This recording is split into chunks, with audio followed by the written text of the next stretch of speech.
The Crooked Anchor, Season 3, Episode 16, The Bone Marrow Burger Incident. It was a deceptively normal day at the Crooked Anchor. The smell of Mr. Sheen mixed with warm hops as David dusted off the bar pumps and Gunther groaned gently under the table.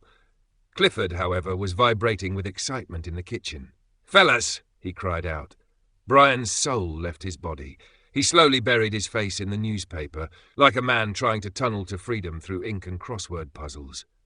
"Here it is," Clifford shouted, storming in with a triumphant grin and a wobbling plate.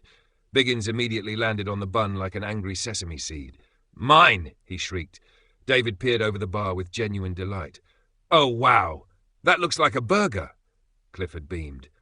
"Ah, yes, but this isn't just any burger, David." He held the plate aloft like it was forged in Mount Doom. "This is the Bone Marrow Burger," Brian screamed into his newspaper. Clifford was already mid-rant.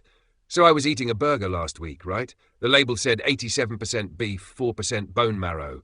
Naturally, I thought, why not flip it? 90% bone marrow, 10% wishful thinking." "Pete, what do you reckon? Fancy a taste?" Clifford asked, sliding the plate in front of him. Pete didn't even flinch. "Pete," David asked gently. "Yes, I'll get the window cleaner," Pete replied calmly, staring at absolutely nothing. "Window cleaner?" muttered Brian, who now had his newspaper stuck to his head. "David asked me to clean the window," Pete said, vaguely gesturing toward the ceiling. "No, Pete. I asked if you wanted to try the burger. You're hearing all right?" David asked, worried. "Keep the window cleaner away from my burger," Clifford screeched, retreating back to the kitchen with Biggins still firmly squatting on the bun. Raymond poked his head up from the cellar, dust in his hair and wires in his beard. "Pete, I think your ears are bunged up. I know a guy. I'll call him now." "Okay, 3, please," Pete replied with glassy sincerity. Brian groaned and dragged Gunther closer, using him like a foot warmer and emotional support unit. It's going to be one of those days. About 20 minutes later, there was a knock at the door.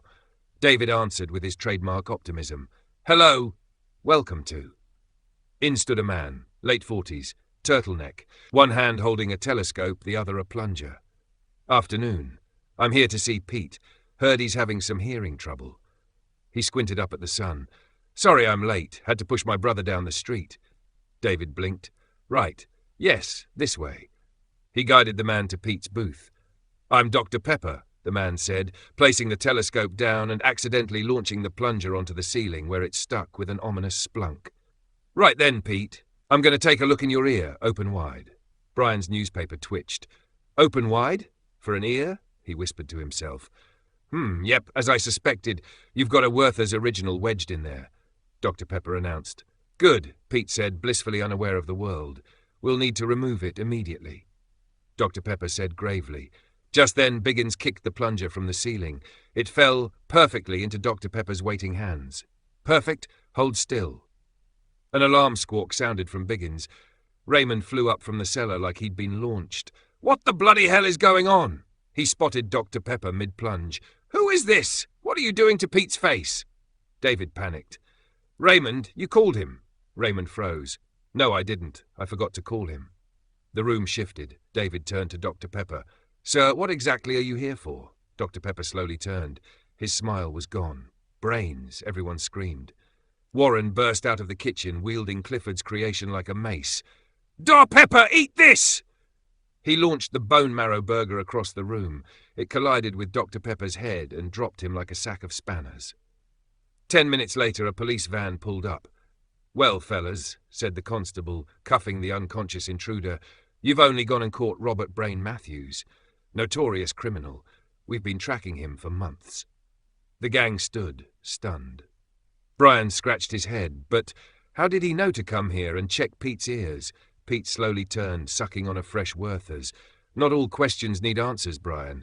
Biggins dropped a peanut shell on the body. "Plonker!" he squawked.